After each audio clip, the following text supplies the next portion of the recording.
Hey Tony, how are you? Good. I'm nervous, but I'm good. You're gonna do totally fine. You look beautiful. I know you're ready to go. Thank you so much for taking time to sit down with me and chat today. I know we chat so much on our own, and so I'm excited for the rest of the world to kind of get a little peek of you and what you do and what you offer. So I'm really excited for this talk. I wanted to start out with just a little introduction of yourself and give us a little quick rundown. You've done so much in the past. I know you have got a really varied history with work and the type of work you've done, which is one of the things I love. So, if you could give us kind of a quick rundown of what you do now, how you got to this point, that kind of thing. What I do now, fine art photography, obviously interiors, beginning with real estate, personal branding, and landscape, outdoor work. So, getting there, though, I started in sports photography, went to school in Colorado Art Institute, started as a sports photographer, wanting to be a fashion photographer. So from sports photography, moved off to Australia, did fashion photography there, came back to Arizona, continued fashion work there, moved into film and commercial work, actually stopped shooting for a number of years. I kind of lost the muse. And I'm very, very driven by sort of an inner voice. And I used to dream images, and all of that stopped. And I had done a documentary on an Indian reservation and felt that all of my fashion work was very vain, and I was living in a very vain world. Like at one point, my sister and I were kind of it girls. I mean, you could walk into any club for free, jump the lines, be invited to things, the whole thing. And I was on this Indian reservation, and people were living in hogans, dirt floors, and their lives were just so simple. And I came back from that after 2 weeks and listened for 2 solid hours to models and parents and agents and reps. And I just thought, I can't do this anymore. I just Mm. can't.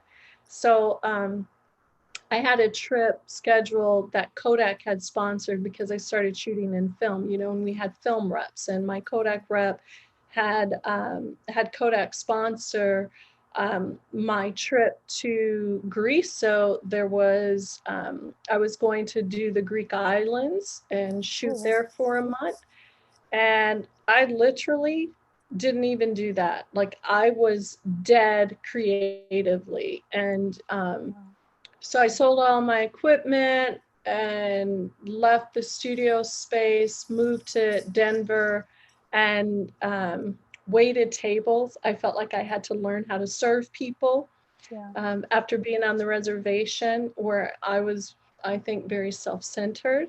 Um, and so I did that, started a nonprofit, did that um, for 3 years. That was amazing. And then very oddly fell into accounting, um, and ended up doing that very successfully. Went back to school for it. This whole time I'm not really shooting. I still had a camera, but not a professional one. um, and it was not until 2008. I mean, that was, I went 10 years of not shooting at all. Wow. Really basic things, right? And then I had given my daughter a camera. Then she got another one. It was a point and shoot, a little digital. And up to this point, I'd still been shooting film. And so in 2008, I went off to Seattle with her little point and shoot. And all of a sudden, it was back. I was in love with it again. And while I was in Seattle, my grandmother died. And I shot through that. Mm. Literally, I got on a plane, and right before I got on, had learned she had died, and cried. While I'm crying and the plane is taking off, I'm seeing something and I literally like this. I'm going to grab my click, click. And, so I shot an image that I shot at my grandmother's house doing inventory of all of her stuff. I continue to sell that image as a fine art image to this day. And then, my mother died, my dad died, all of this was within 2 years. So through their deaths, I photographed. I was doing accounting work still. I was working with British Petroleum as a controller. And yet the creative inspiration was coming back. And so, I photographed my father through his entire hospice process to the point where he was cremated, photographed him at the crematorium. My mother in the hospital as siblings are saying goodbye and I'm standing outside. So the camera once again became a part of me. And then I traveled for a year after everybody died, and British Petroleum asked me to go to Chicago and continue to work with them. And I said no, sold my house, put everything in storage, bought a camper, took my daughter, and we traveled for a year camping around the US, photographing and doing projects. I did a project, Seeing the Face of God, donating work to homeless, not to homeless, but to orphanages, to homeless shelters, just using photography in a way that made a difference rather than, what I had left behind with fashion photography. So after that year was up, I landed here in Charlotte and started selling all of that work that I had done and branched into personal photography. So used my fashion photography for the personal branding, and then the landscape work. And then right before the pandemic, a friend of mine who became friends after he helped me in an art installation I was doing. Mm-hmm. He had hung the pieces, these 9 foot by 6 foot long panels. And he was doing real estate photography, and he asked me, had I ever done it? And at this point, I was saying yes to everything. Not yes, I had done it, but yes to trying it out. Anything anybody asked me photographically to do, I was saying yes to it because I was still trying to discover not my fashion voice, not my landscape voice, but overall my aesthetic and my voice. And so I just said yes. And oh my gosh, it was like love at first sight. That is the journey in a nutshell. And I'm not looking back. That's awesome. There are a few little bits and pieces there that I hadn't heard before. So that's really cool to hear it like all laid out like that. And what I love is it sounds like the universe or God is really putting what you need in your hands at the right moment, with bringing you back to photography when it did, kind of giving you that creative spark. Obviously, it served you such a purpose to heal through several deaths that were one right after the other. And, and then again with real estate photography and kind of all of these, each step, each change seems to have kind of been, I don't know, sort of like a guided change in your life. Yes, it really has. And before we started talking for the interview, that whole using elements from each part of my photographic journey really is helping me now. Yeah. So you're That's right. actually a great segue into the next question I had for you. Almost like this was planned. I know I gave you a little preview of my questions, but that was actually genuinely a great segue because I was going to ask you, because you've had this really big story with twists and turns and changes.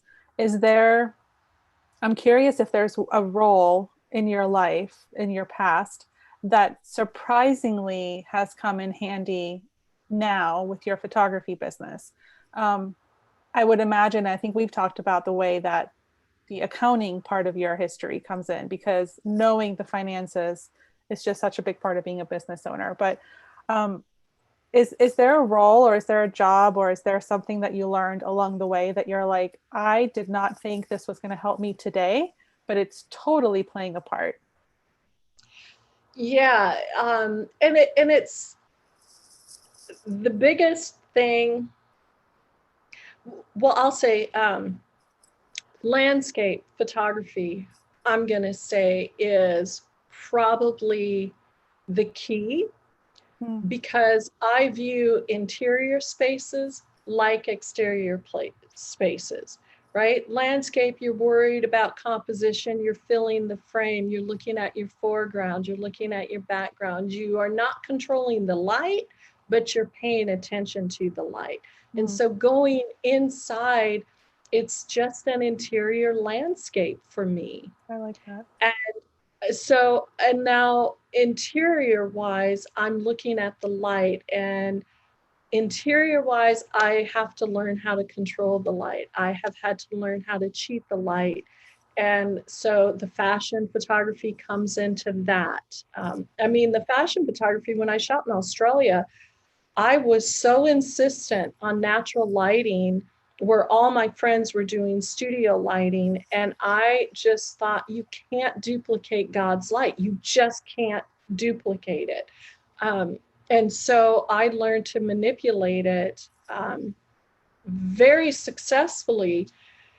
And then studio lighting, you know, I turned down a job with Stevie Wonder when I was coming back to the States, because I didn't know studio lighting. I was only 24. Um, and I had said, I'm going back to the States to intern to learn studio lighting, and, you know, I'll reach back out. Well, it didn't happen. We became Yeah. friends, but not a photographer for them. Anyway, so the fashion and that natural light has definitely helped understanding that, bouncing light, how to use that. But shooting, personal branding, and using studio lights has definitely helped in interior spaces.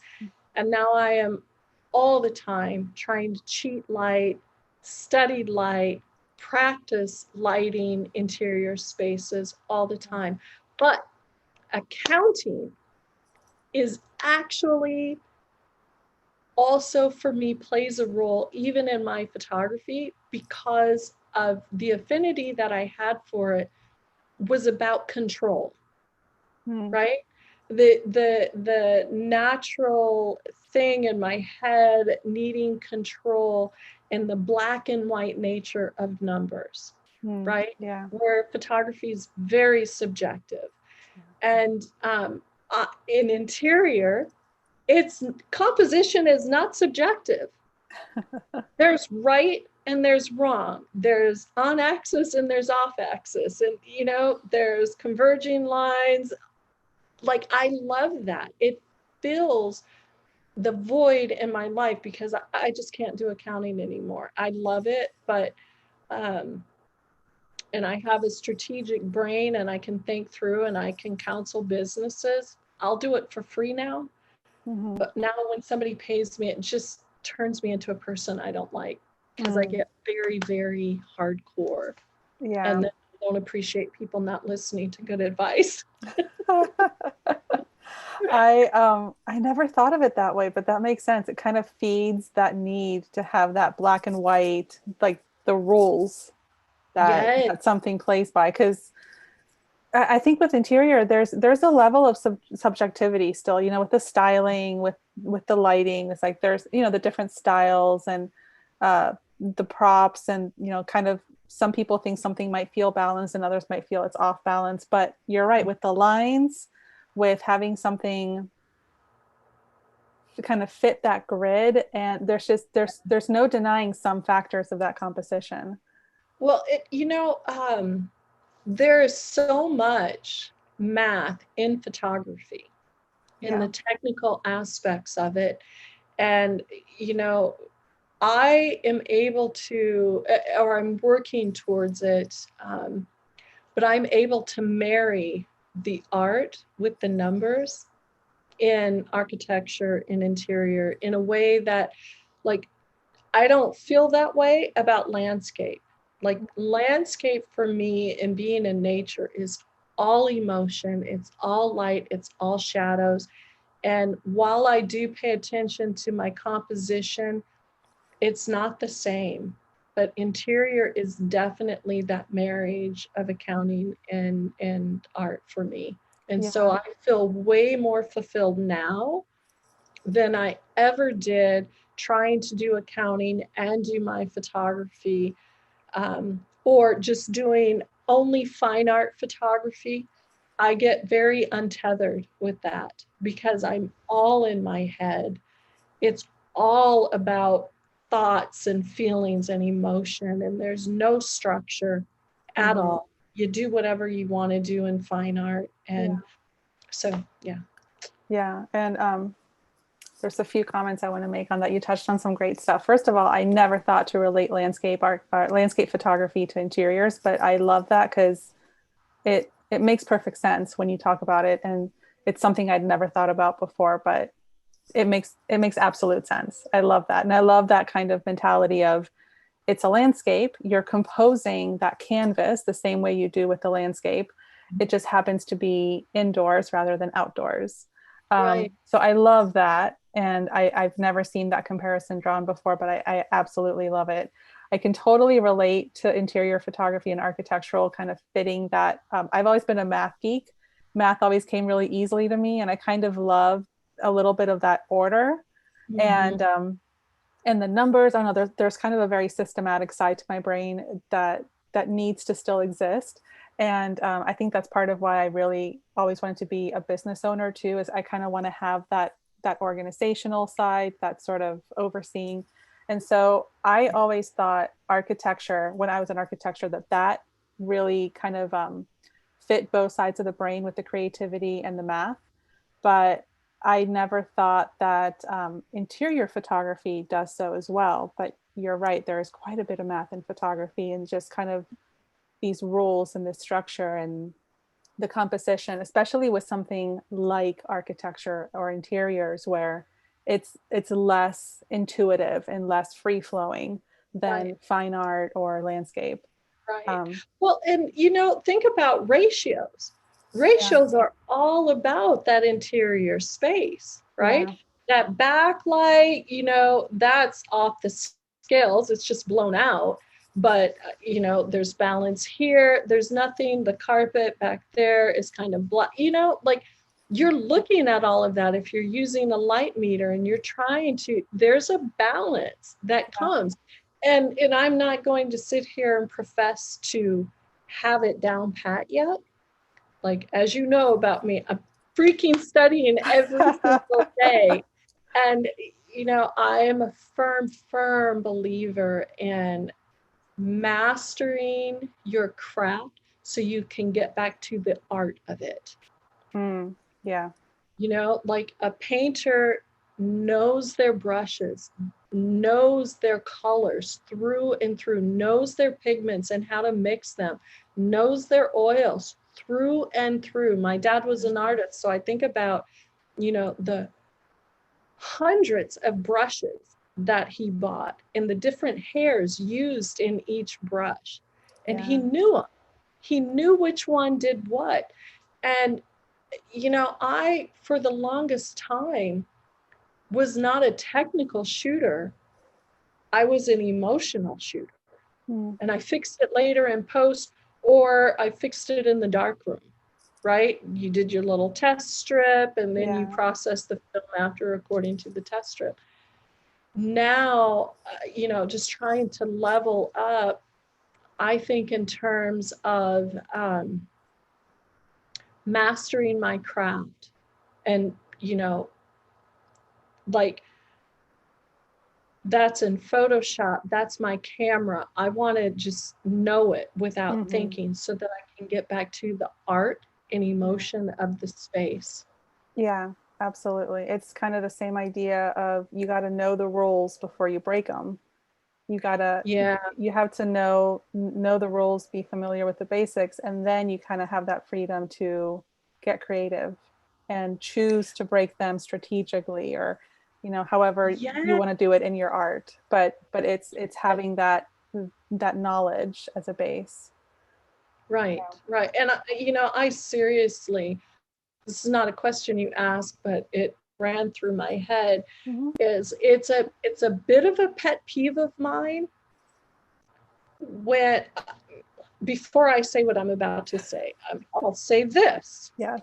I believe that every person has a voice, and I believe that anyone has a right to pick up a camera to find their voice. Mm-hmm. 100%, I'm there. My pet peeve in that is when that person is seeking to find their voice, immediately attaches professional so and so Yeah. and charges a cut rate and sets the standard low. And now we've Yeah. all got to answer for that, Yeah. right? Well, so and so only charges this. So I know that's totally off topic. So let me try to bring that back around.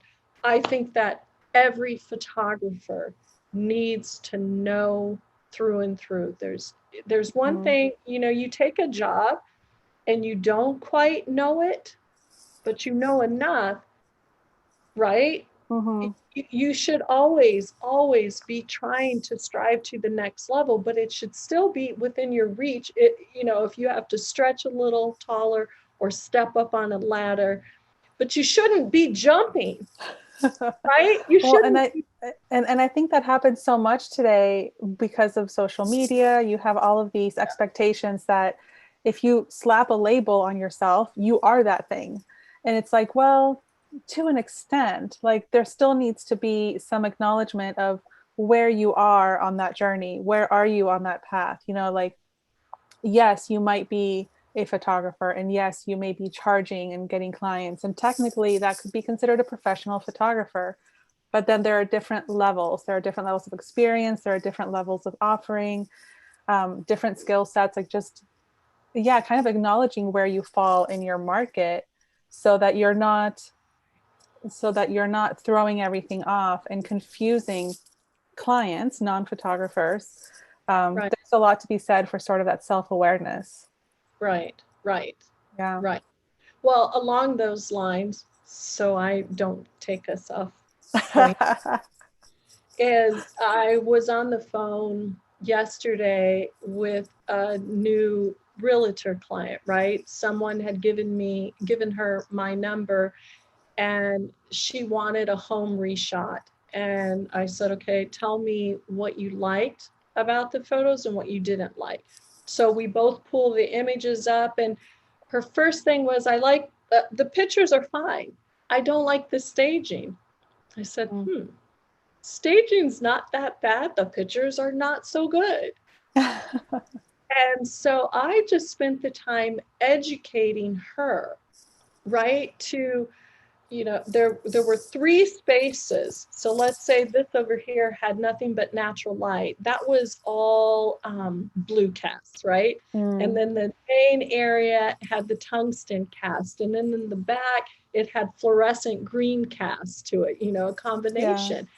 And she didn't see that. But when I pointed it out, we could go to the next picture and it's all she saw. Yeah. So, you know, I just talk to her and educate her. So every single client, I'm educating her, because our industry, not just in interior and architecture, but in photography in general, doesn't have the requirements that being in architecture. architect has, being a doctor has, being a designer has. Yeah. First, anybody can say they're a designer and somebody hires them, but there are designers out there with letters behind their name. Yeah. Right. And our field has dipped as a result of not having that, and the access to gear, which is cheaper than it ever was before, and you don't have to have film, and you don't have to pay for developing, you don't have to get it right in camera. So I'm all about educating whoever the client is. I don't care if it's real estate or an interior designer or who it is. I'm going to educate you because I want you to use a great photographer, and I want the photographers who are learning to assist. Yeah, I think that is actually something that's so valuable, even though a lot of photographers, I think, tend to kind of dislike that it's extra effort, it's extra time to try and kind of educate clients or potential clients or even fellow photographers. But it's so crucial to kind of just keeping that awareness and keeping some of the integrity of the field so it doesn't keep getting kind of reduced from how accessible it is. And all of these people who are like, I got a DSLR for Christmas, I'm going to start charging clients for a family shoot and call myself a professional photographer. It's like, well, wait a minute. Is it an actual business? Have you thought about this? Is there marketing? Have you trained? You know, do you have package offerings? Like, have you thought this through? What's your workflow? What's your editing system? Like, there are so many things that you have to consider if you're taking it seriously as a business. And that's where I think there's been such a gray area. That it's so true. And, you know, just because you have a camera. So for me, I wish that there was an interior and architectural photographer here that I could assist with more, that I could see how they do things. I mean, because I'm watching YouTubes and buying tutorials. I'm pretty sure I've spent over $1,000 on tutorials, way more than that. I'm just mortified to say online. But some of that assisting, you know, like I assisted in the studio. I mean, I got paid $100 a week. I was living off of $100 a week when I came back from Australia because I wanted to know the studio system. And I think that in this business, I think that you're one of two things. You're either a technician or you are an artist. And you can be an artist and a technician.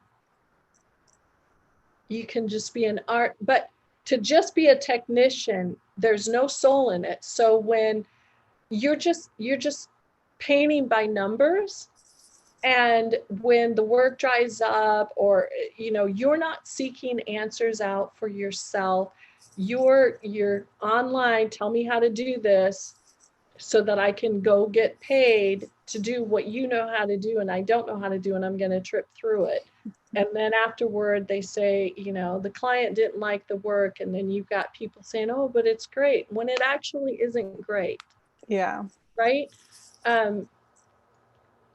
We have to want this so bad. We have to be passionate about it, and we have to love light, right? We have to love light and love shadow, and we have to be in love with that, in my opinion. But people make a living not being in love with it, and, you know, you can't deny that. I can't do that. No, I'm with you. And I think that mentality of like, you need to be in love with it, you need to love light, you need to kind of like just live, eat, breathe it. I think that speaks to the fact that you're such an artist. And I think that most people, I think, kind of straddle the two, but lean more towards one than the other, especially in photography, where you kind of have to use both sides of being a little bit of an artist, a little bit of a technician. You have to know the gear, but you have to also feel the art. And but I do agree that I feel most people are definitely more one than the other. Yeah.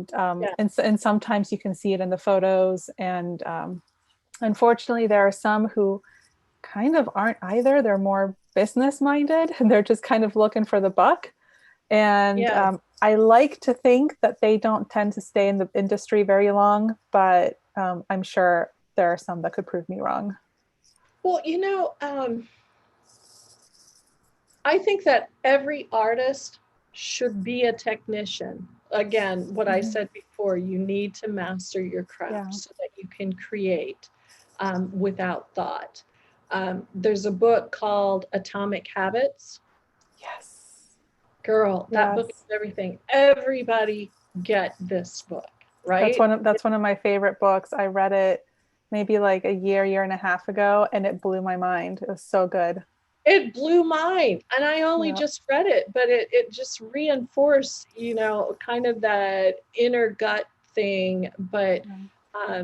there was so much more to it. I'm reading it again. Like I Yeah. had to let everything process. I only finished it 2 days ago. Um, Wow. yeah. Why Well, didn't you tell me about that? we gotta have a whole book club conversation about this. I Yeah. actually this is totally off topic, but so are all our conversations. Um, on the Grove Studios Instagram page, there's a highlight that says book club. I actually, when I was reading Atomic Habits, I was like posting about it on the stories, and I've had a few people who wrote to me and were like, "This book is amazing. It's fantastic. I got it because you recommended it." There's one other one that I want to recommend to you. And I think you'll really get a lot from it. It's called Do Less, and it's by Kate Northrup. Are you familiar with that one? It sounds familiar. I smiled because I think I saw someone say something to me about it. Okay. It's I have to go back and reread it because when I read it the first time, and I got it on Kindle, which I don't always absorb the information as well when it's not like a physical book in my hand. So I have to go back and reread it. But the entire book, it says it's for women, and I think it's technically geared towards mothers, but it really applies to everybody, but it's very geared towards women specifically. And it talks about how there are cycles of energy, and it ties into a woman's monthly cycle. And so it ties into the different phases of that and how that's connected to the moon, and how the different phases have different types of energy. And so there are times when you're better suited for kind of thinking and mulling things over. And then there are times when you're better suited for action. There are Mm, times when you're better suited for launching new things. And so right, it's about sort of working with those cycles so that you're not running around like a crazy person trying to go against your natural cycles. You're actually working with it so that right, you're not doing more stuff, you're just doing it more rhythmically with your natural energy. And right. I find that fascinating. And one of the things that she talks about in the beginning, and I'm going to stop talking so much after this because this is about you, but I know you're going to love this book. Um, One of the things that she mentions in the beginning is how the our modern culture is built around a 24-hour cycle, and men have a 24-hour cycle, but women have a 28-day cycle. And so our entire culture is built around this idea that every day is a cycle and happens repeatedly and like Mm, repeats itself. Whereas for women, naturally, with our biology, we have a tendency to have a much longer cycle where each phase of it is so much more stretched out. And interesting. so it doesn't align quite as well with what our modern culture expects of us, where we're expected to be able to have kind of the same level of productivity for the same tasks every single day of the month. And I just found that fascinating. That makes so much sense just because for me, in Atomic Habits, the habits align with your identity. Mm-hmm. They define, Yeah. so if you haven't read the book, that's not going to make any sense right now. And I will not be great at explaining it, so I won't. But I have a tendency as an artist, I have, I do things in fits and starts and stops and dead days. And I have found that my rhythm of creation, regardless of the genre, is the same. And I'm not driven by money. I'm not independently wealthy. I just set my life up to have a really reduced overhead and live debt free so that I know how much I need to make each month. Mm-hmm. Freedom is more important to me than money, Yeah. right? And so I will max only shoot 3 times a week. If it's real estate, if it's interior, I'll shoot even less, Mm-hmm. right? You're getting paid more, and I'm trying to always fill my bucket, that internal creative bucket. And I know that there are people who just go nonstop. They're younger than me, and that's one thing. Younger than me too, I can tell you that. Yeah, but creatively, are you really being an artist? And everybody is not trying to be an artist, and I always have to remember that and not judge accordingly. But for me, each person needs to know themselves and what they want and where they want to go. And I know where I want to go, and I know how I want to get there. And I don't want to get there highly stressed and hating my work. Every day I wake up, I keep waiting for the burnout to happen. I keep waiting for the, oh my gosh, I hate this. Yeah. It is not coming. I still wake up every day going through Architectural Digest or Wallpaper or Elle or, all the magazines, looking at stuff every day. I will take Sunday and I will try not to work at all. I might not even get off that couch at all. Like when I looked at steps, there was a day I had 30 steps. I was a little mortified. We all have those days. Right? But I've come to realize I am allowing my inner mind, my inner creativity, my inner vision to rejuvenate so that whoever my client is, I'm giving them 100%. When I walk into a space, I'm loving that space, and I'm taking in that space and that energy, and only that energy. I didn't just leave a house an hour before or the day before still with that vibe on there and then shoot it the exact same way. Yeah.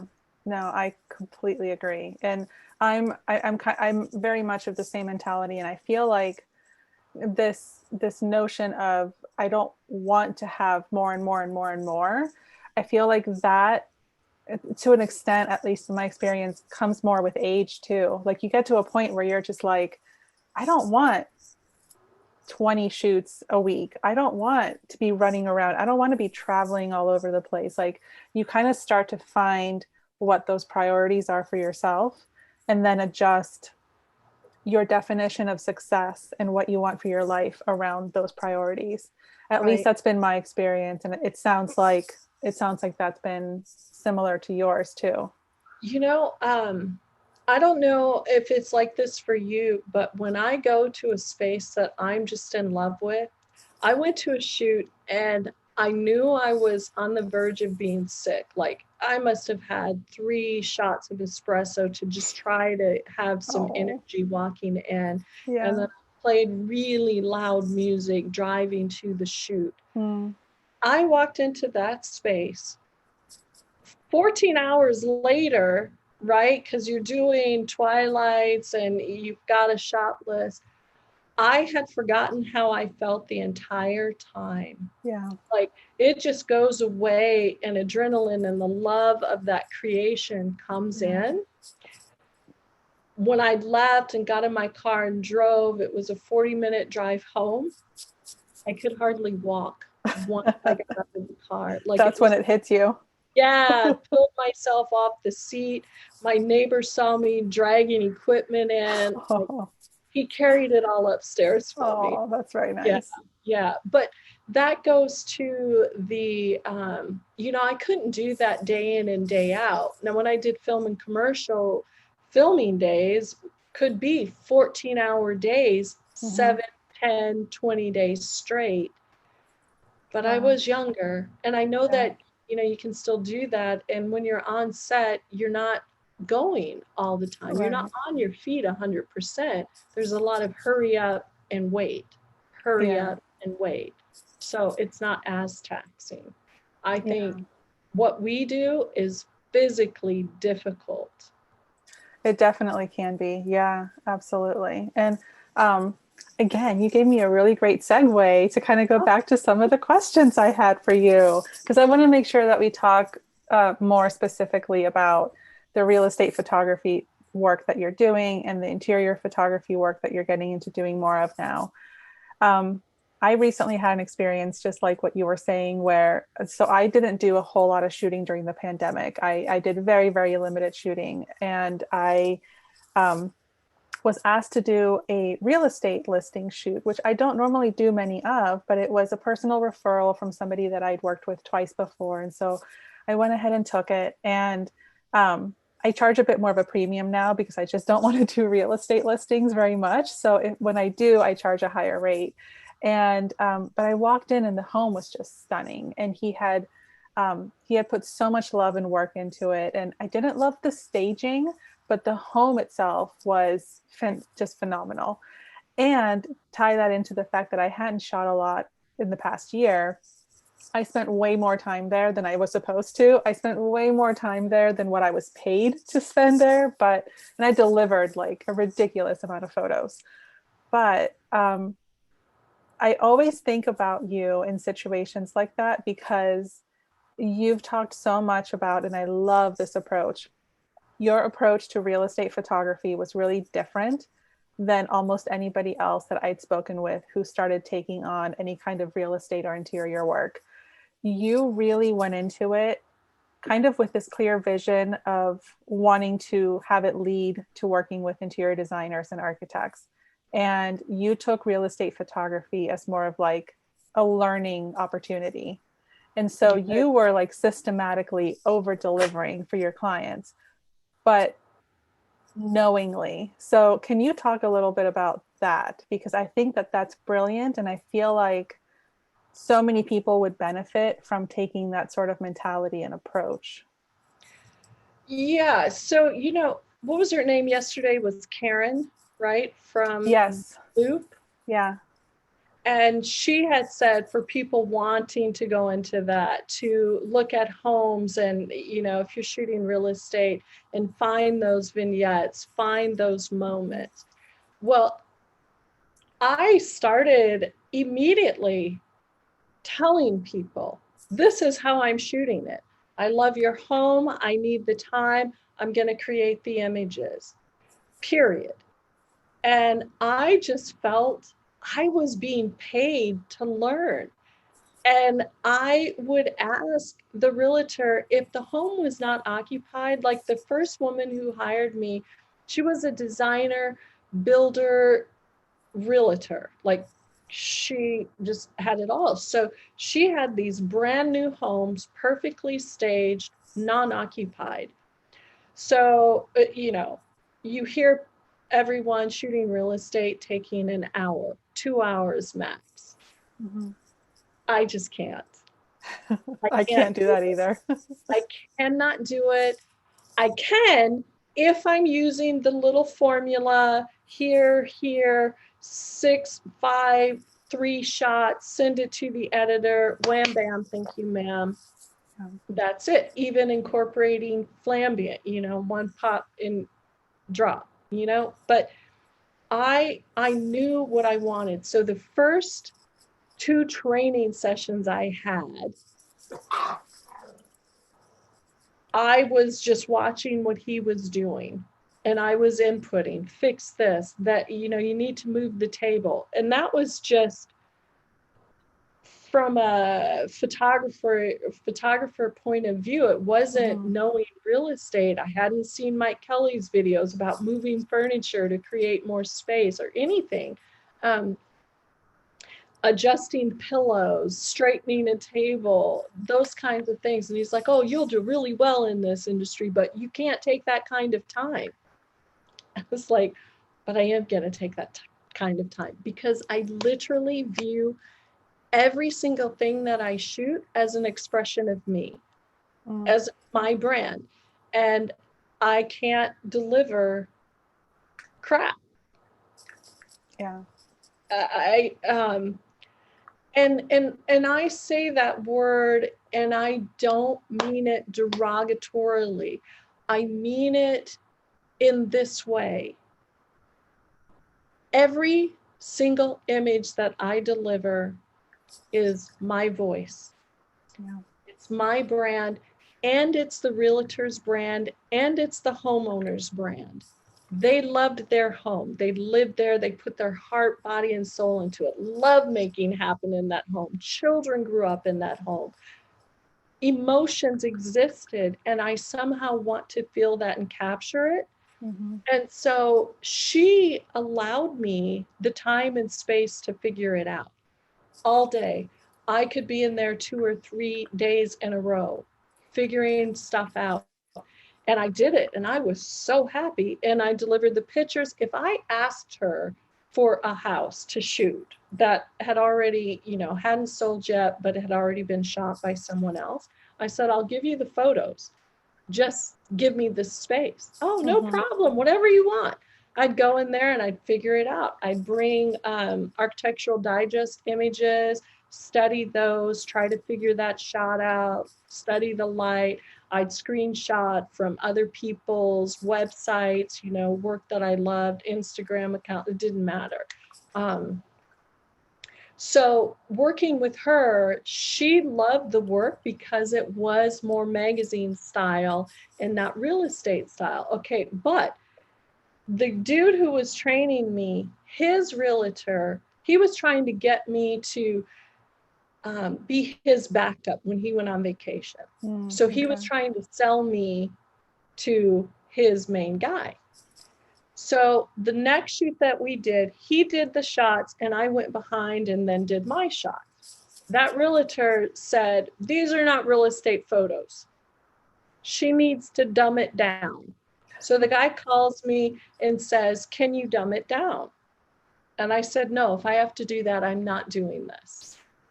I cannot do that. If I start shooting that way, it's going to change my vision. It's going to change my style of photography, and I'll lose my voice. It's like if you eat bad food, all of us, you used to eat good food, now you eat bad. It's a bad analogy. Let me not go there. It's a bad analogy. You understand what I mean? It's just, you become less of an artist, and I wanted to maintain my artistic integrity. I didn't get into the field because that's what I needed to earn money. I got into it because I all of a sudden had that first love thing, and it hasn't gone away. Okay, so now the way I sell it, every single thing, I'm like, okay, I know I have to get through this. Every house isn't giving me time. I walk through it. I have my cell phone. I'm looking for a shot.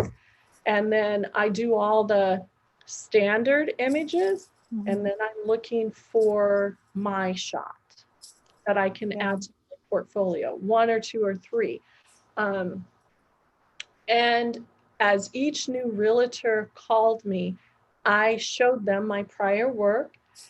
Oh, I love this. Or so-and-so said you really, and I said, yes, but in order to do that, I need time. Like I wasn't taking jobs that I couldn't take the time I needed. It is important that I educate whoever calls me. This is what I do, and this is the amount of time it takes. You can hire a run and gun, and there is a purpose and a place for them, and I don't begrudge them anything. Or you can hire me and get this. And I sell them on I care about my brand, I care about your brand, and your homeowner their brand. And these images last on Zillow, on Redfin, realtor.com, for like 10 years, unless somebody sold their house a year later, right? And I said, your name stays attached to that. Yeah. So you can hire me and you look great because you can sell to your homeowner. This is the quality I bring. When right now the market is just ridiculous. Yes. And realtors will say, I know I don't really need, I could shoot it with an iPhone and it would sell. True enough. It'd take longer. Your turnover is not as fast. But what are you going to say to the clients next year when the market crashes? How are you going to compete against the realtor who showed a different style of care and concern for their homeowner? So I try to educate them that way. That's a great point. That's a great point. And I love that takes that takes a very service-based kind of approach rather than what I think a lot of photographers get caught into, which is if they start out with real estate photography with the same vision that you had, which is kind of using it as a stepping stone towards working with designers. And I think that's a relatively common idea. I think there are a fair amount of photographers who kind of use real estate photography as an easier foot in the door. But it's so easy to get caught up in this idea of like, well, they're only paying $150, so I can't deliver the world to them. And it's like, well, on the one hand, true, but on the other hand, if you're using it as a stepping stone, I love that you kind of take this very focused approach of it needs to serve my brand, it needs to serve my work, it needs to therefore help your brand as well. And it's sort of it's helping you, but you're also letting them know by helping me, it's also helping you. And I love that. I'm telling you, I am weirdly passionate about this. Like the level of passion I have about believing that you have to love spaces. Yeah.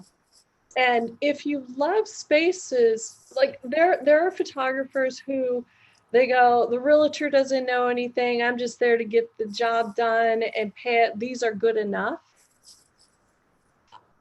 I can't think like that, because if you think like that, now every single job you're just doing good enough. Mm-hmm.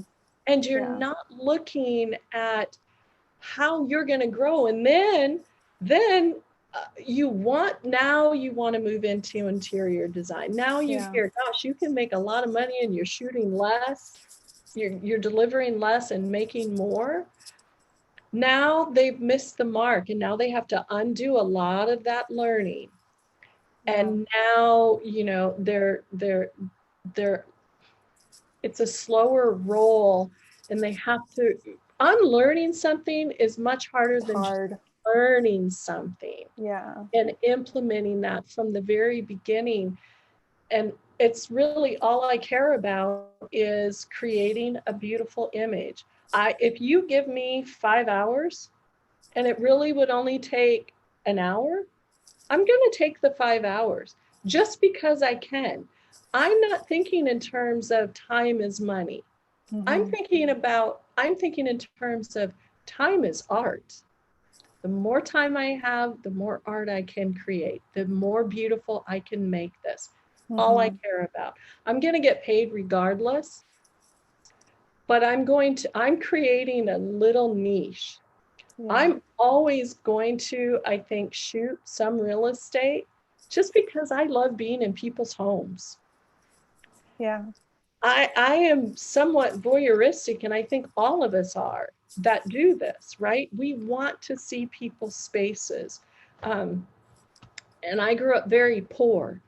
And my mother, she went to school to be a therapist and a psychologist, and she did her internship at a mental health hospital. And the year of her internship, we lived in basically a hovel, however you say that word, Hovel. it was Yeah. horrid. Oh. My bedroom was in the kitchen, and like, but I'm not like ashamed of it or embarrassed. I loved that my mother did whatever it took to attain her dream. Like, I learned that from her, whatever it took.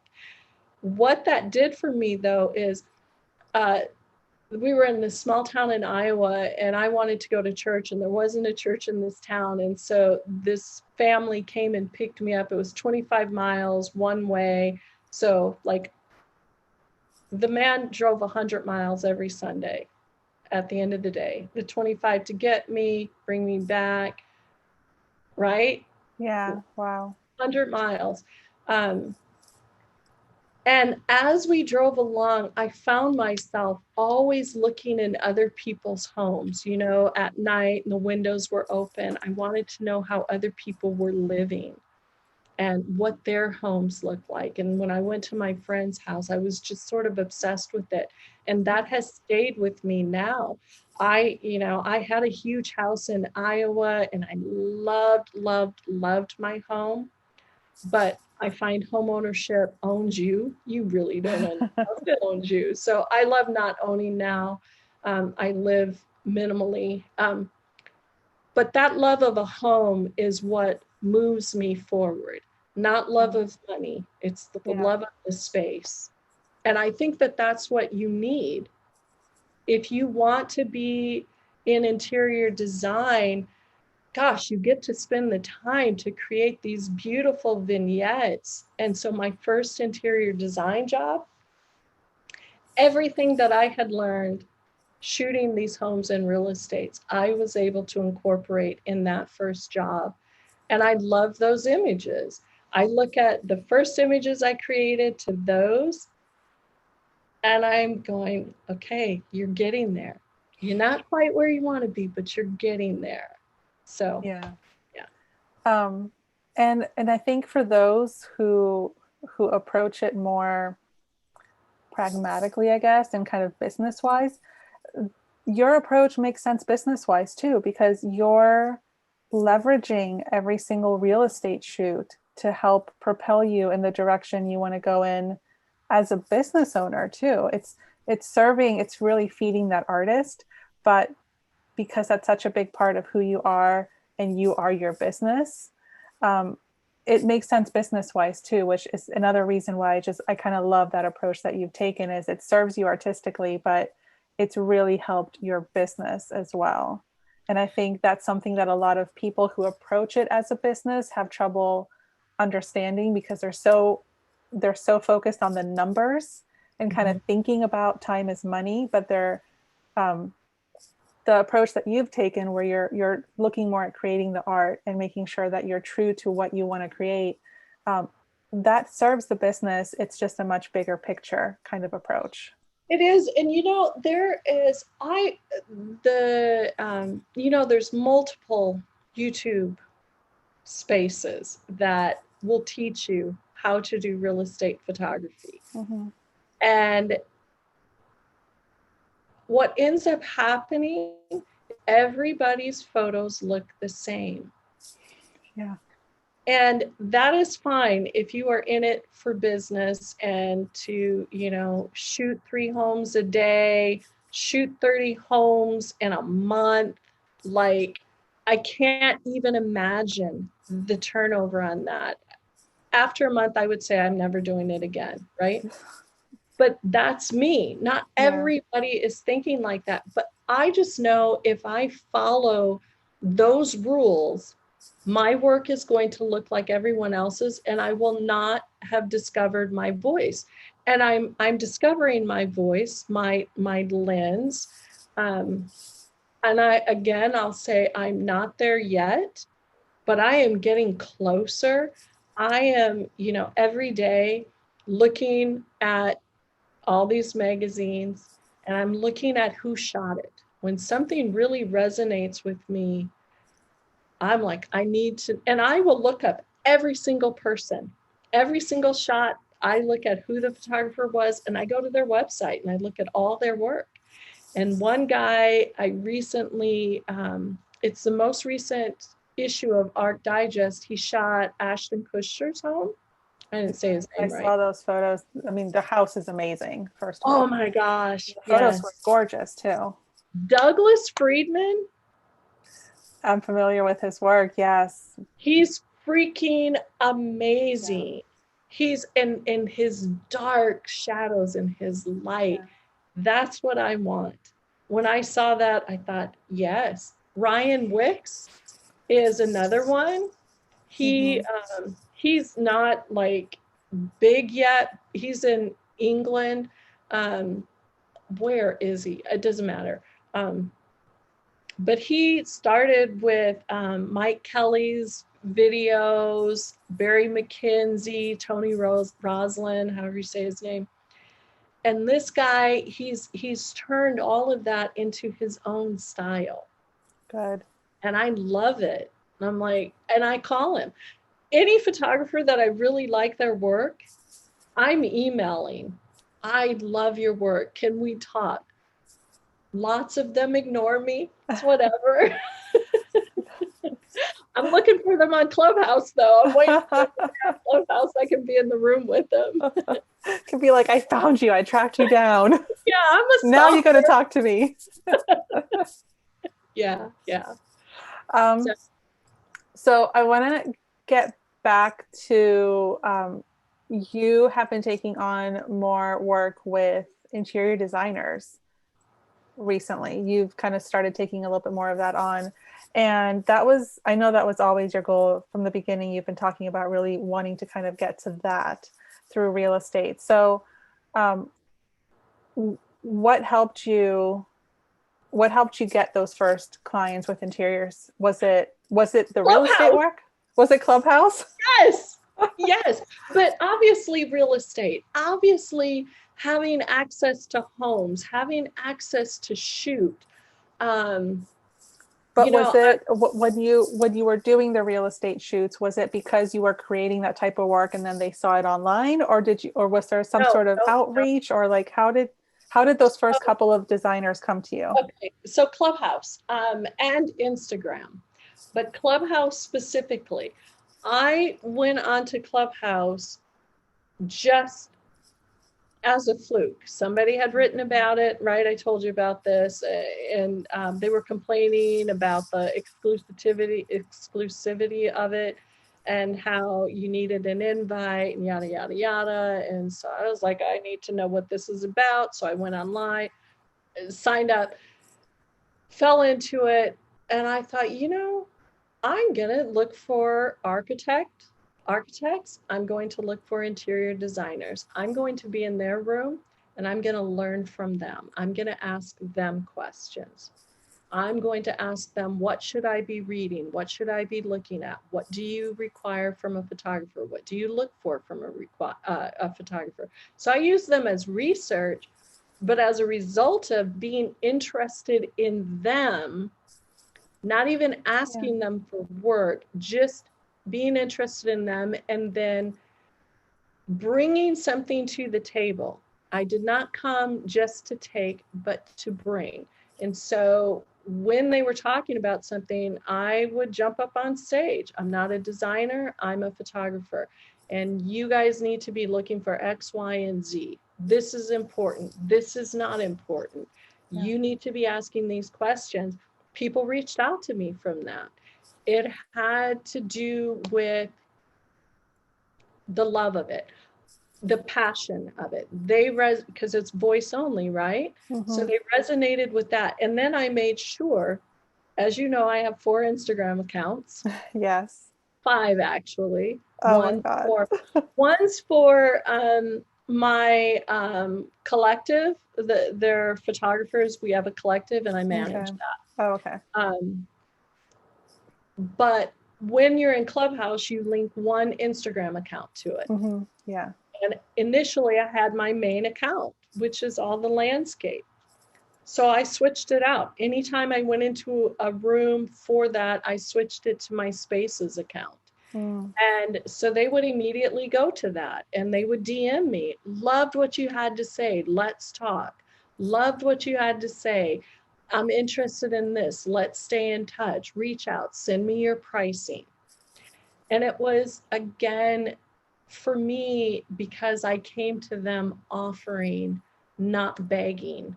Right. I wasn't being desperate. And I think that that's really key for me. Yeah. I don't know if it works for everybody. I mean, obviously, I'm still figuring stuff out and I'm still figuring my marketing out, website change.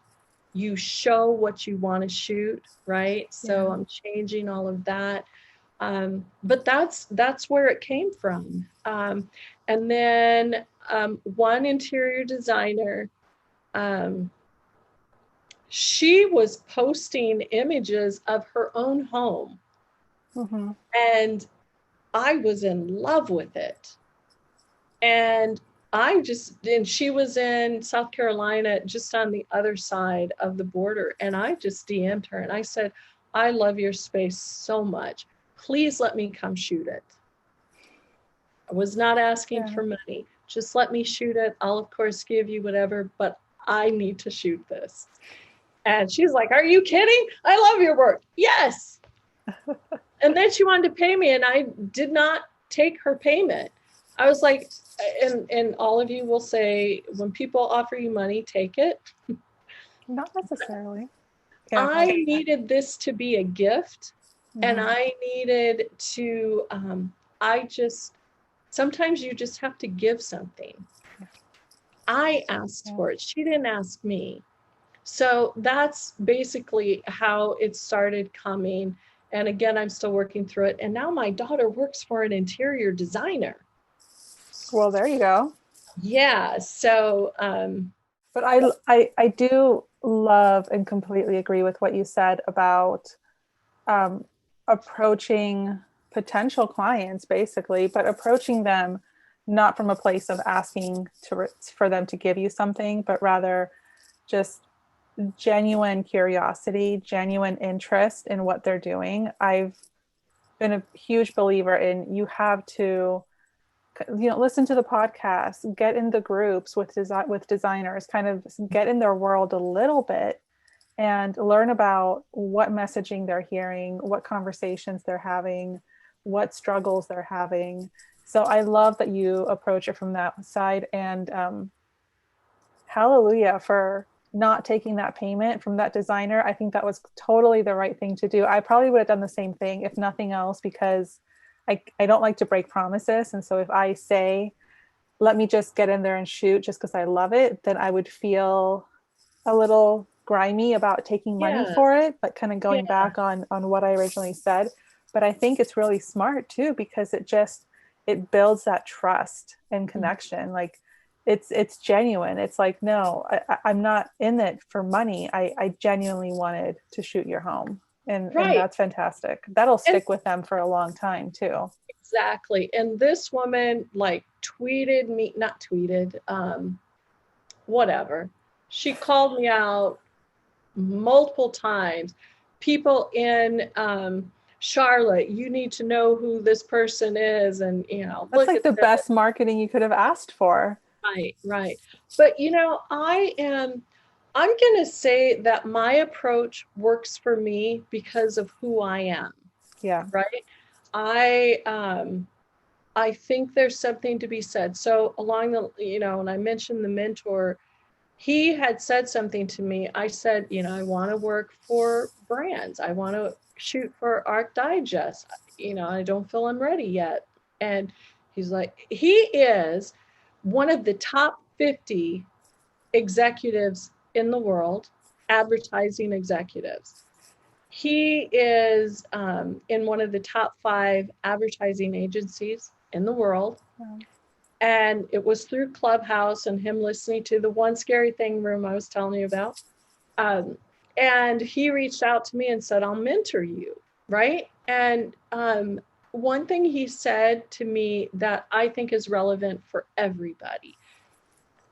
I kept saying, wait until I get to here. Wait until I do this. Wait until I know this. Even you've called me out on stop saying I've only just, and right? And minimizing what I know.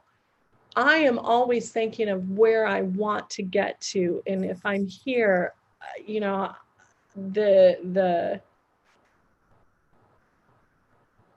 my perfectionism keeps me from doing certain things, right? Mhm.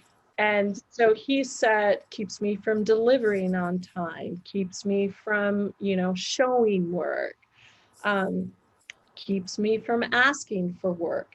So the other day he said, there are no roadblocks in front of you, but you. You are creating your own stumbling blocks right now. And then he was like, just effing do it already, Lovejoy. Like Sometimes we I need that kick in the swear, ass, you know? yeah, I mean, he was just, and I don't have very many people being hardcore with me and calling me out. The one realtor does. I mean, she'll tell me if the work that I've delivered has not met her expectations of my work. And it's mortifying if it happens. It only happened once with her. It's never happened again because it destroyed me. Um, anyway, I tend to walk slowly forward now. When I was younger, I was super aggressive, super in your face, super give me this.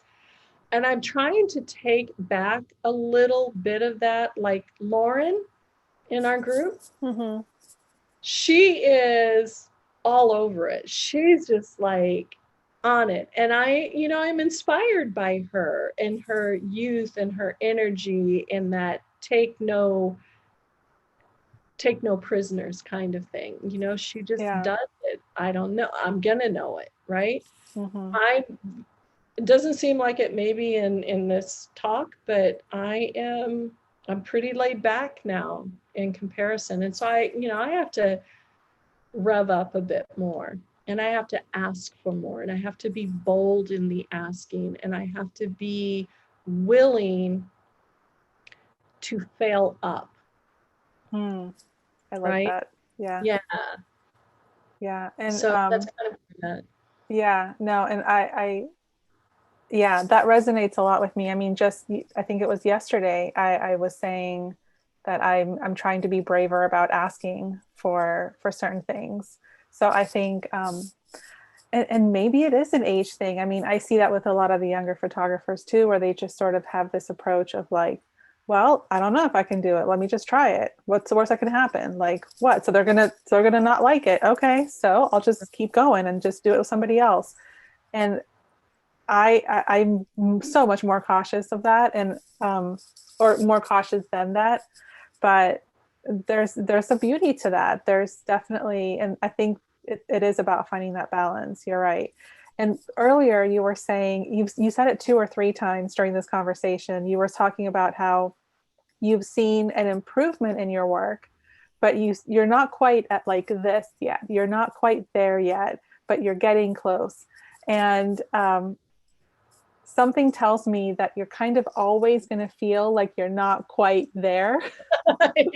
Just because I know you well enough to know that you're such a studious perfectionist kind of person. But I agree that you have so much more that you're already offering than you might think. um, And I accept those words. I really do. I am just super cautious because there are so many people in our group and on the Grove studio in general who are doing things and that I aspire to.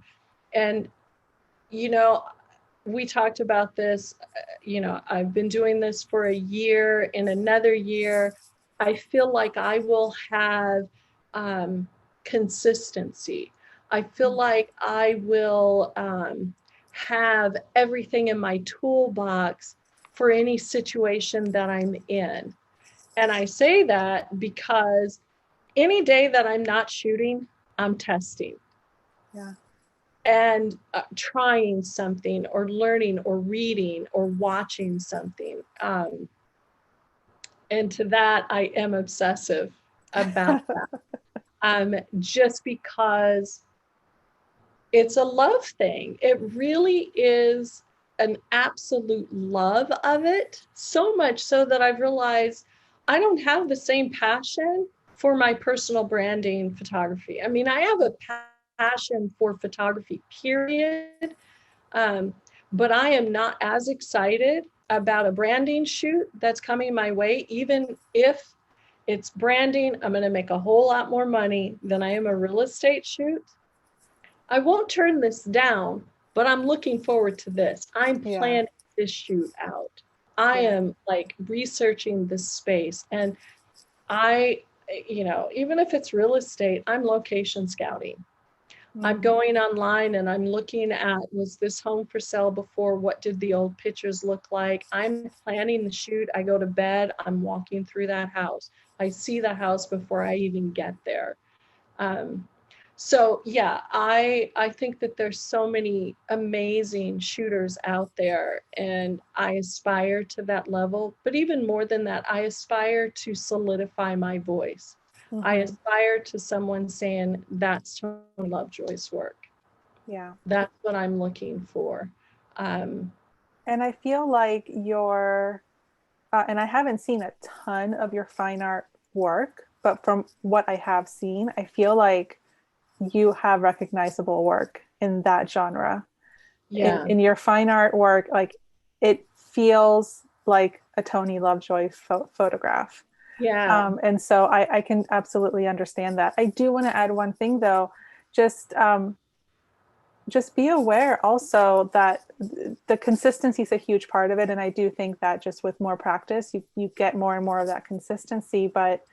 Um, but don't be too fooled either by what you're seeing online, because it can be so deceiving to see somebody's very curated work and be right, like, oh, they are far beyond where I'm at. When the reality of what actually puts food on their table might be completely different. right. Or all of the shoots in between those might be completely different. So I do think in this day and age with so much visual content that we're just flooded with every day, we have to remember constantly that we're seeing selective pieces of people's reality. Right. And you know what's interesting is even the empty rooms, I'm Mm-hmm. trying to shoot well. Good. That's I am, tough. it That's is, tough. Yeah. I am looking for the quality of light. There's one image that it's not empty, it's a wide shot, but every time I see it, I go, oh my gosh, I love the light. And that's all I ever want. I mean, when you're doing interior, you're looking for textures and layers and, Mm-hmm. closer, but light is what gives that texture, Yeah. right? Like you have to light that well.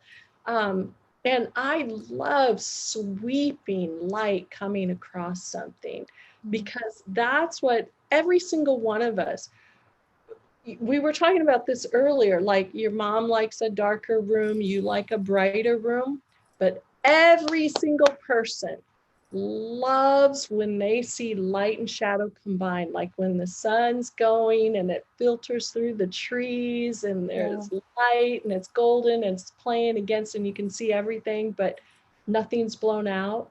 Mm-hmm. Everybody loves that. Yeah. And that's what I'm always trying to get to. And when I figure that out, then I think that I will have reached where I want to be. Um, I haven't posted and done enough with my Instagram lately because I've actually been shooting way more and I just haven't had time to upload to Planoly and write Yeah. everything and put it on there because Yeah. that's the other thing. I write with everything I post, and I don't care if it's not the thing to do. It's who I am. Yeah. I have to write that way, and I have to feel it when I post it. And I know that people will hire me based on, because, quite honestly, you can line 5 amazing photographers up. You have to choose one, and you're Yeah. going to choose somebody that you resonate with. And so Yeah. I don't want it.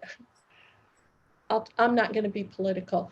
I don't want to shoot with someone who doesn't align with who I am. I don't want to Yeah. have to pretend on shoot day to like you. And I don't want That's a good them point. to, yeah, right? Yeah. Like, and that comes with not being desperate. I don't think you should say yes to every job. Mm-hmm. So, yeah, we could. Good points. Good points. This is a whole other conversation that we'll have to have another time. But I've been having little snippets of this conversation with myself and then a little bit with other people too. But this notion of, you mentioned when you were talking about shooting empty spaces and really like being careful about how you shoot those and using those to create art as well. And it reminded me of years ago. I went to, 2 years in a row, I went to this 1 day workshop that Scott Kelby was doing. And he kind of does like a photo tour every year, right? And so I went 2 years in a row. The second year that I went, somebody had asked him what was kind of like his biggest tip, I guess, for creating a beautiful photo. And he said, you find a beautiful subject. Mm. And I was horrified at that answer. Yeah.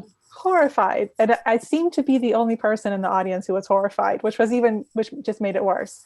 And it just really stuck with me. And so I say that because I notice that a lot also, especially in our Instagram heavy times right now, that it's, you see a lot of work that gets attention and gets looked at favorably, and all the likes and the comments and all the shares and all that. And it's not so much because the photo is well taken or great quality or the light is beautiful. It's because they shot this gorgeous design. Right, right, And right. so there's this kind of battle in my mind of like, it shouldn't be that way, but it kind of is that way, that so much of how your photos are perceived depends on what it is that you're shooting. And it's so frustrating because there are photographers who are so great at creating this gorgeous light or capturing light beautifully and creating these great moments in spaces that are very ordinary and that are just kind of overlooked so easily because there's this flashy design. So that's a whole other topic. But when you were talking about photographing these empty spaces for some shoots, it brought to mind this idea of like how it's a shame that beautiful art can often get overlooked because it's not a flashy space or this like drop dead gorgeous design. You know what, Natalia, that whole concept is all about social media, right? Mm-hmm. And it's driven by social media. So pre-internet, photographers are bringing their books in. Mm-hmm. And when they bring their books in, they're not attaching the 5,000 likes that their photos got. Yeah. At all. It is legitimately the book and the art director, photo editor that's looking and what they're resonating with. And we have to be, as photographers, very, very careful to curate our own voice, not curate to the algorithm, not curate to likes. I am 100% a firm believer in finding your voice and staying true to your voice and not altering from that. Every client isn't for you. Every job isn't for you. And you are not for everyone. Photography is no different. So 100 years ago, I modeled, and you know, you have your headshot, you get chosen for a job or you don't.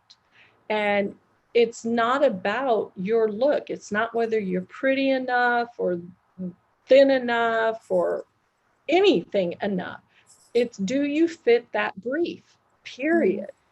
And they have a vision in their head of what they want and they choose it.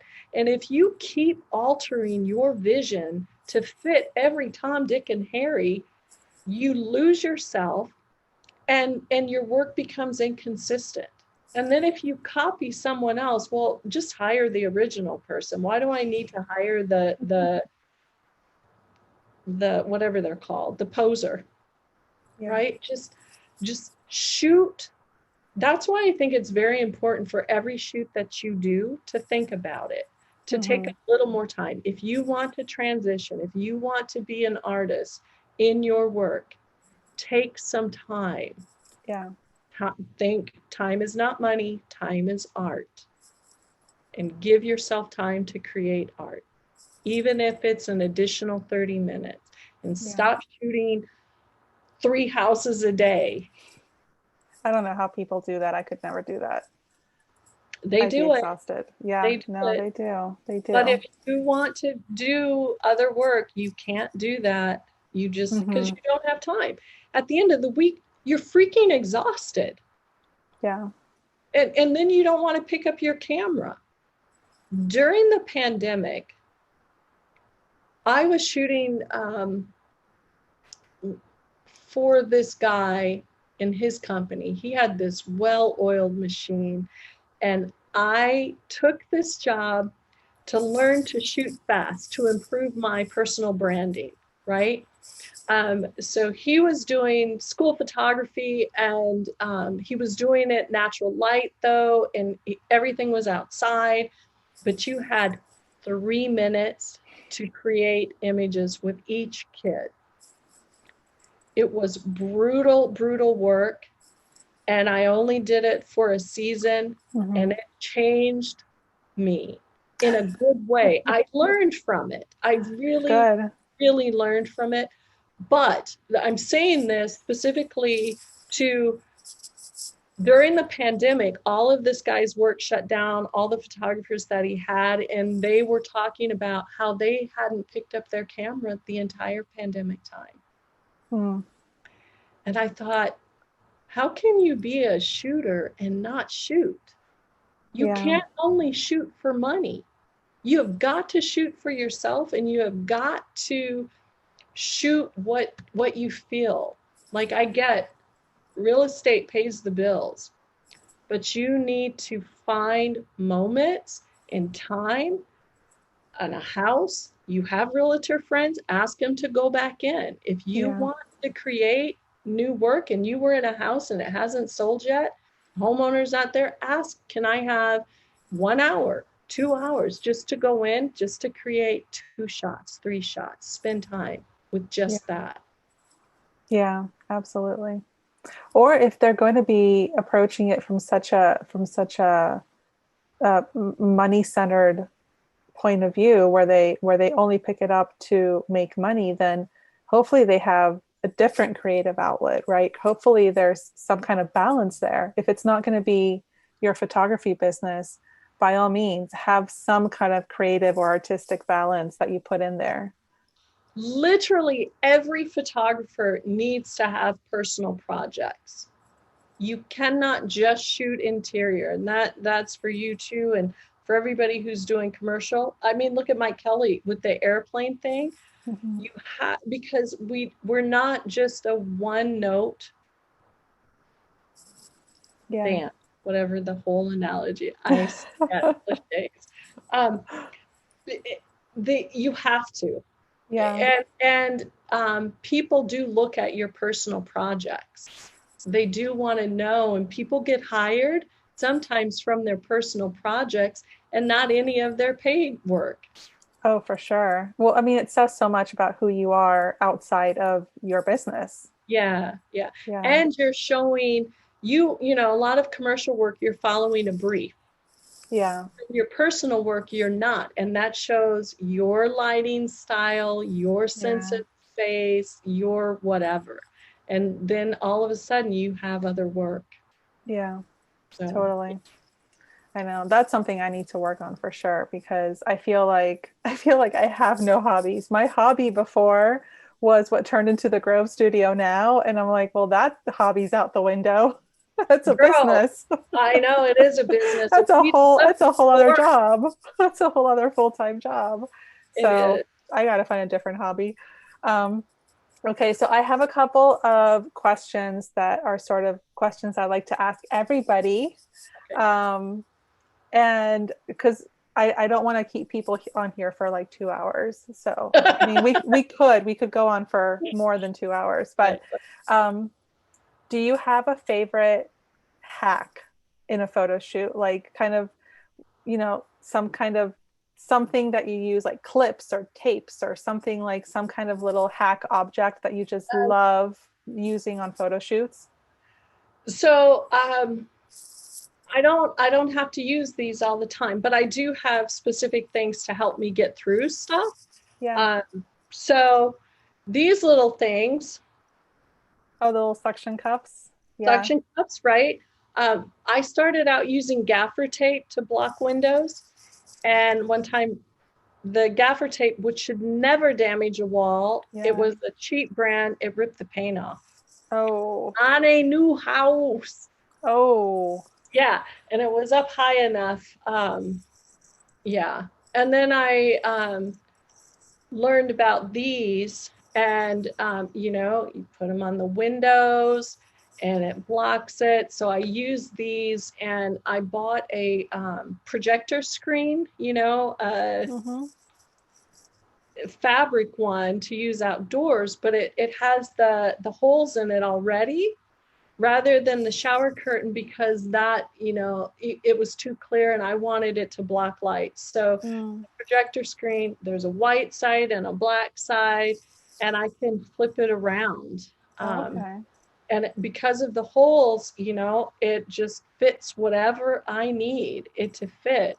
Sliding glass doors, large windows, small. I just, layer it up, and, Yeah. a bunch of them will hook on there. So that's Nice. great. Love those, love those. I always have a loop on, Okay. right? So if the Cam Ranger's acting ridiculous, as we all know it does, it will fail us. It can have its moments. Yeah. Yeah, or I shot in a house and the walls were such that the Cam Ranger just would not work. And so the loop, right, you're looking through and you can see the details, you can check focus. Love this thing. It's always around my neck, always. Never would have thought to have one. Love Oh, that. yeah. The other thing I always have, this flashlight, and it's awesome. Can you see? Uh-huh. It's so powerful. My daughter bought it for me for Christmas because I was bringing this ridiculous light with me. And that one is, you can zoom in, because sometimes you're in a house and the light is so flat and you can't get focus, Yeah. right? Autofocus, and you can just zoom in and it creates enough contrast so it will lock in focus. Yeah. Love that. So these aren't hacks, but they're, right? The color but checker. it's great. I always shoot with the color checker, because some rooms don't have a true good white to use, a good neutral. And this thing is like $99. There's a bigger one that's, but this one works just fine. I just hold it in front of the camera, one shot, and move on. If I'm doing, if the house has the same lighting, like certain consistency, I just need one. Yeah. But if the light changes, if the color changes, I'm doing that, because the cell phone is great, and the iPhones especially are pretty true to color, but they also can be wrong. Oh, yeah. And, if you forget to do an iPhone thing, I need color. Color's important to me. So my big thing, right? So I bought a Leica, and this was not a have for interior at all. This was a lifelong dream. But now I've started shooting with it interiors, and it's so freaking sharp. It's impacted my editing, because I will see what looked clean when I was in the space. But with the Leica, literally every freaking dust bunny, dirt on the floor shows up. A blessing and a curse, huh? Oh my gosh, yes. But this thing right here, this has nothing to do with the sharpness, but it's a loop.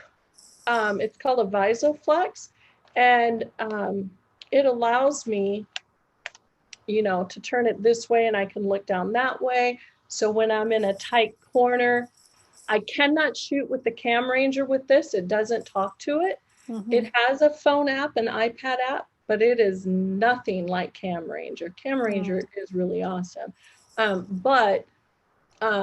It's changed how I shoot and how I see a room, but I can shoot this way. I can check things in there. I can check focus, and it zooms in. Like, it will come in close. It has a touch screen thing on the back. And so you can say, I want to check focus here. And then you look there and it zooms into that spot. And so I can fine tune it. Nice. It's probably drastically different weight. Yeah, but not too drastically, because the thing is all metal. I mean, it's solid. That's for life. Oh, it is for life. It is for life. But with this, okay, so the hack with this, because I couldn't walk around with the Cam Ranger and pop flashes where I needed to, it has in here, like, I'll touch screen on the back and I'll change the shooting mode from doing my bracketed shots. So when I'm doing the flash, I change it to intervalometer. Did I say that right? You know what an intervalometer? No. It's timed sequence shoots. Oh, okay. Right. So if you were doing a time lapse, well, I don't use it for time lapse. I set, like, I'll look at a room and I'll say, okay, this needs 5 pops of flash. So I'll set it for 5 flashes, 7 seconds in between. So however so kind of move around. Yeah. And then I just click the shutter release, and I can just walk through and I count the flashes and I'm done. Nice. That doesn't sound like a hack, but I swear to you, the Cam Ranger, it's a little slow from the shoot, processing that image to like transfer it. Yeah. Yeah, it can be a second or two for sure. Yeah. And this, it's not. I mean, it's just, I could set it and say, okay, I want this to be 5 seconds, right? Because it's whatever space it is. I love it so much. Love it so much. That would be a really cool feature to have. Oh, I could see that being really handy. I mean, I just love my Leica. When I got it, I cried. Yeah. And then the other thing, right? So I put these things here, is of course my spider holster. Yeah. So now I have the D800 and the Leica. The Leica is always on the tripod, but the D800 now can sit in the holster, and I can pull it up and do a vignette or a detail shot very quickly and have the 50 on there to get that shot while the light is set up the way I want it, and then move on. Yeah. So, yeah. Nice. Lots of good stuff. And the hack, I'm just going to say, in post-production is Lumensia. I mentioned that the other day. Yeah, you mentioned it. Yeah, you mentioned it in the other chat. I want to look into it. I've never used it before. The biggest thing, Natalia, that you'll love is if you use nothing else on there, right? So it's really all about luminosity blending. But he's created so many actions, all actions that I built. And, this dude, it's incredible. One click, all of the layers. You could open 10, 15, 20 things, right? Like most people are going in Lightroom and they're choosing their layers and they have to do this and it goes in. Yeah. No. This guy has a pre-blend. You choose all of your images and they've opened up. You just hit that. It lines them all up. It puts a black mask on every single one except the bottom layer. It's such a time saver. It's my favorite thing. I use it every single time. And I'm excited to you're play with editing it. your own work. That's when I'll say time is money, right? Yeah. I don't want to edit for 15 hours. Yeah, and it's so easy to get caught up in the editing too. yes. Yeah. And you look up at the clock and you're just like, how did I just spend that long on one photo? I know, I know. And I have learned I will do all the layers Mm-hmm. first, and then I'll go back and I'll do certain steps. So I have created my own actions, to set things up for spotting, color correction, hue, saturation, all that. But then I'll leave that image again, because when we stare at one image for an hour, we miss so much, and the color goes off because our eyes have adjusted and lies to us. Yeah. Yeah, totally. Yeah, I like to do all the layer blending first. That's the very first thing I do. After the calling, that's the first thing I do. Yeah. And then I start straightening out lines and doing the color corrections and whatever I need to. I won't even straighten lines until the very end. Oh, see, I like to do that. I like to do the straightening of the lines and the lens correction at the beginning of the editing part, but after the layers have been blended together. Okay. Yeah. So, but it's just, I think it's just a preference thing.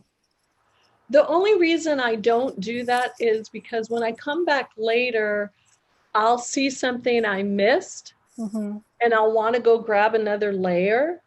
Oh, okay. And now I've already aligned everything. And Yeah. so I mean, last minute, I'm straightening. Once Yeah. I've, gone away from it, come back, gone away, come back. I Yeah. could see it for that. Yeah. I obsess over my blending of layers. And so that to me is the most time consuming part. So that's where I like put most of my attention. And Right. so once those are blended, that's pretty much sealed. Like that is like I have explored that part of the process and we are set and we can move on. Right, right, So right, I right. don't so I it's been very rare that I'll see something that I want to adjust and need to add a layer or anything like that. I will say that comes from your experience in doing this a long time. I think that, I'm still missing things. And so it's, and I learned it. And I think everybody should take Lisa Carney's class. She's a retoucher, Mm, um, a high-end retoucher for movie studios. I mean, and you can find her on Creative Live, and she's brilliant. Um, and she in Mac Holbert, is it Mac? Mac Holbert, Macholbert. okay. He has a website, and he talks about the layering of your images and global versus local, when you should do things. And it's sort of a standard that I try to follow. And Lisa follows it as well. She doesn't mention Mac, but she has that same thing, because she's always sending files to a client and they want things changed. Mm, yeah. And so you have to be able to go back to certain layers and Yeah. change things. So Mm-hmm. I kind of have that mentality from all my retouching with branding and portraiture work and fashion. Mm-hmm. Um, so it's the first thing that I want to do in fashion is do all the nips and tucks, right? If there's a great shot, but the model dropped her chin, and so now she's got that double chin because she Mm-hmm. didn't pull out and define, then I have to, I want to push that back up. Yeah. Or she sat a certain way and she has that lump. I want to tuck it in. I'm sorely tempted every time to fix that first. Mm, But I wait until the very end, because something else, they may not want that. They may be offended yeah. by something. Um, oh, you did too much of this. And, like, well, you don't want to see what that really looked like. You don't need to see that. We don't need to see ourselves looking like that. Okay. We've been on for quite a while. So one last question. Yeah. I mean, We're I'm going to really have surprised. to edit this. I'm surprised that we're not on 3 hours yet. One last question, just that I like to kind of close all of these talks on is specifically for women that are trying to start out with interior photography, architectural photography, and especially women of color who might be coming into this field and feeling like maybe there's no space for them, Mhm. or it can feel overwhelming or intimidating or just very new or strange to them. Um, what sort of advice can you give to women, and especially women of color, who are trying to kind of get going with this type of photography? Um, I'm going to say this advice is maybe more universal, and then I'll localize it. Okay. I believe 100% that you have to have passion for this work. Don't get into it for the money. Money's great, but love space, love photography. Don't be like, this is my hobby, and you will be intimidated if you come into it for the wrong reason. That's where intimidation comes in. That's where the mindset of I'm an imposter is coming in. You came in the wrong door to begin with. Go through the right door is the door of passion and love for what you're about to do, what you're pursuing. If you come with love and passion, nothing is going to stop you, period. Even if nobody hires you for the first year, you're still asking people, can I shoot your space? Can I shoot your space? You're still buying tutorials. As for being a person of color and the difficulty that comes with that, the difficulty for me is when I look in magazines, and I look at architects or designers, I'm not seeing us represented. That is somewhat problematic for me, just because I want to see me, period, right? We all want to identify.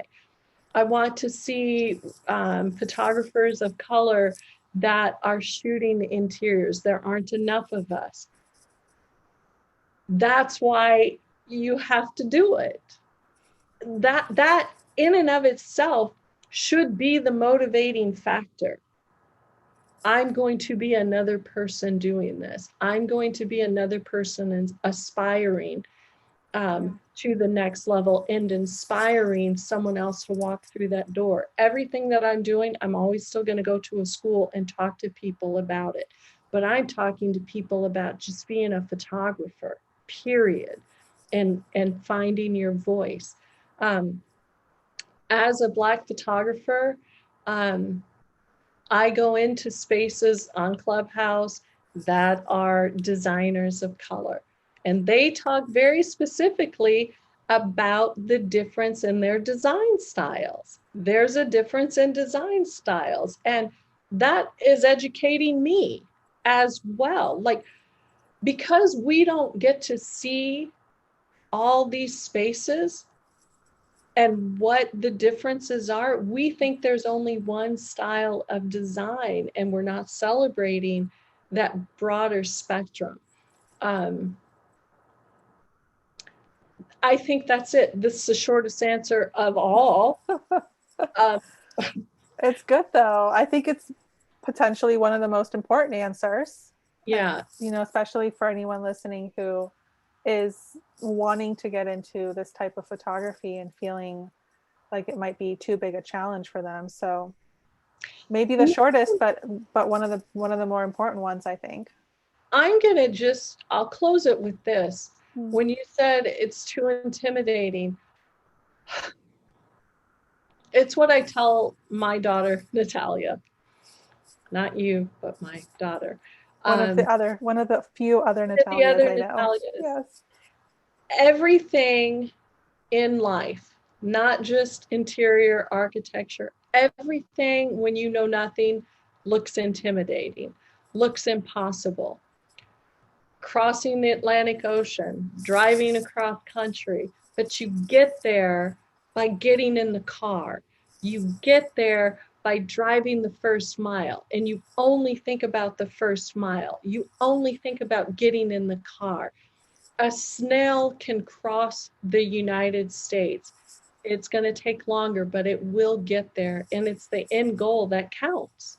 It's getting there that counts, but it's also the process is so important, and honoring the process of what we're doing. And that's really where I'm at. I'm not at the end goal, but I am honoring the process of getting there, which is why I agreed to do this part of the process. Because I don't feel I'm an expert. I know I talk like I know what I'm talking about. I'm only an expert in me, being me. And so everything I'm saying is just what it means to be me and do what I do and love what I love, the way I love it.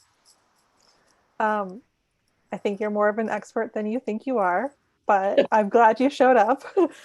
You just reminded me of, I was watching a show last week, and it was these two designers, a husband and wife team, and one of them said, "How do you eat a whale?" And the other one said, "One bite at a time." Yeah. And that stuck with me, because I was like, that's such a great thing to remember. How do you eat a whale? One bite at a time, just one step at a time. And if you don't have work, say you jump into this and you say, I'm going to be an interior photographer. Sorry, I'm tired. Get another job, but get a job that doesn't drain you so much that you then don't have mental space to create. Mm-hmm.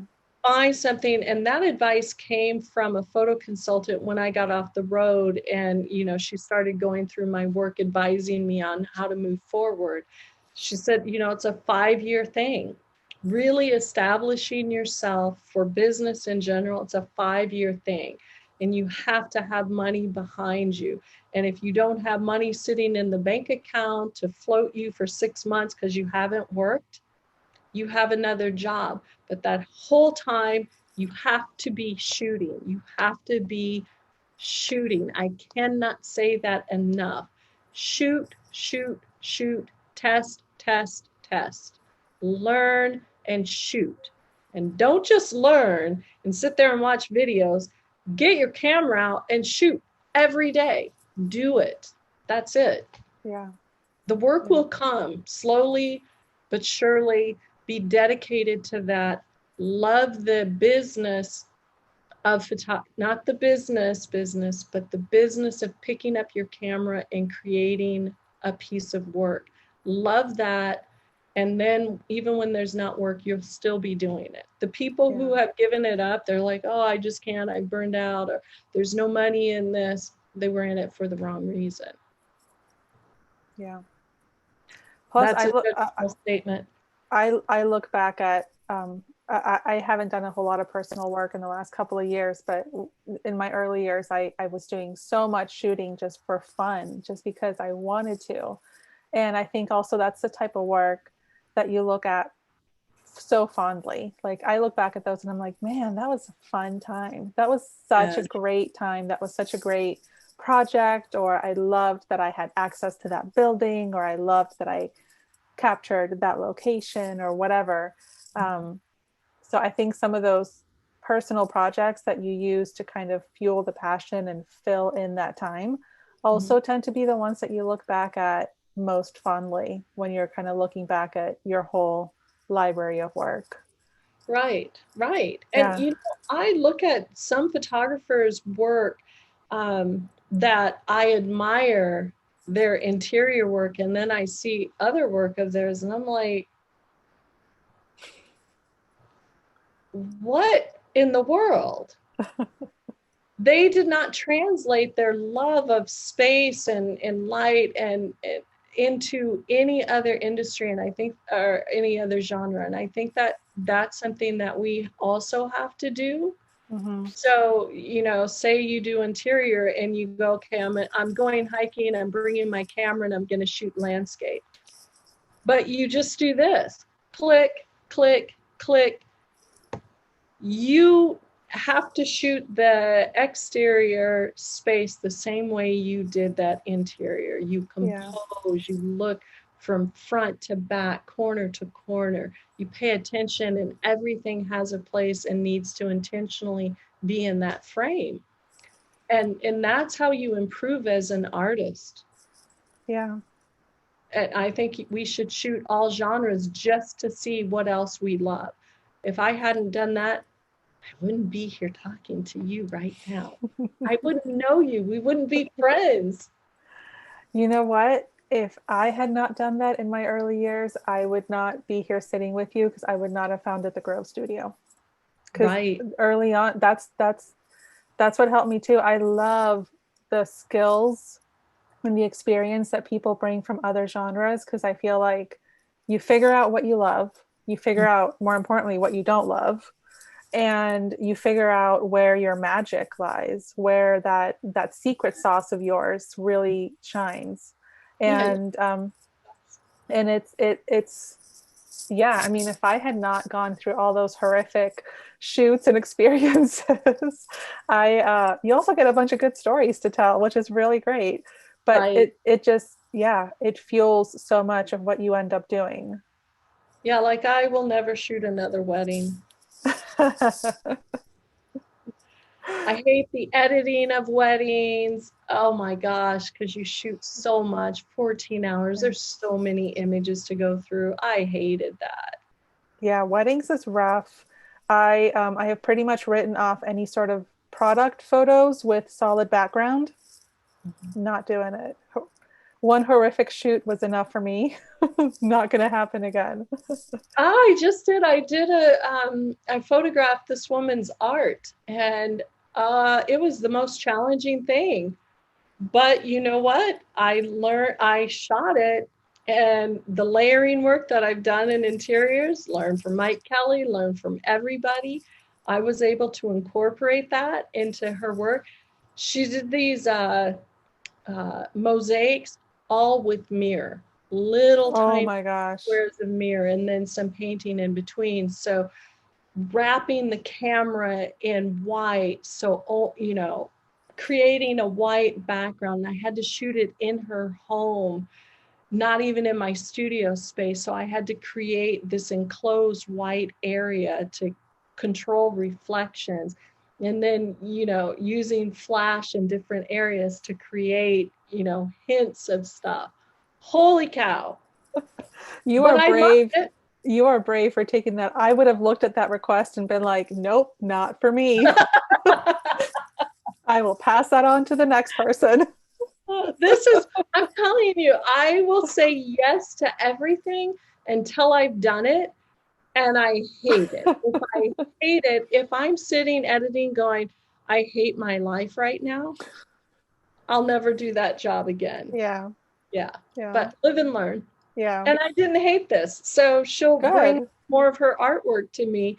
And at the end of the day, it's super easy, right? I said, we can't shoot in your space anymore. I'm just not doing that. That took more Yeah. time because I had multiple.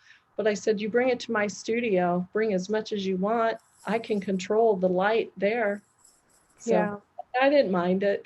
I'm not going to advertise it. I'm not putting it on my website and saying, come to me. Well, there's a lot of stuff that doesn't make the cut for the websites or the social media, but that's a whole other conversation too. Yeah. All right. So let's wrap this up. Thank you so much for taking the time and showing up and giving all your expertise and just sharing all your experiences with us. It was really, really valuable, and I know people are going to get a lot from this conversation. So, thank you. You're welcome. I'm glad that you have faith in that. I mean, I'm honored by it. I'm definitely honored by it. I'm humbled by it. And if there is any value for anybody, then that's great. I'm super thankful for that.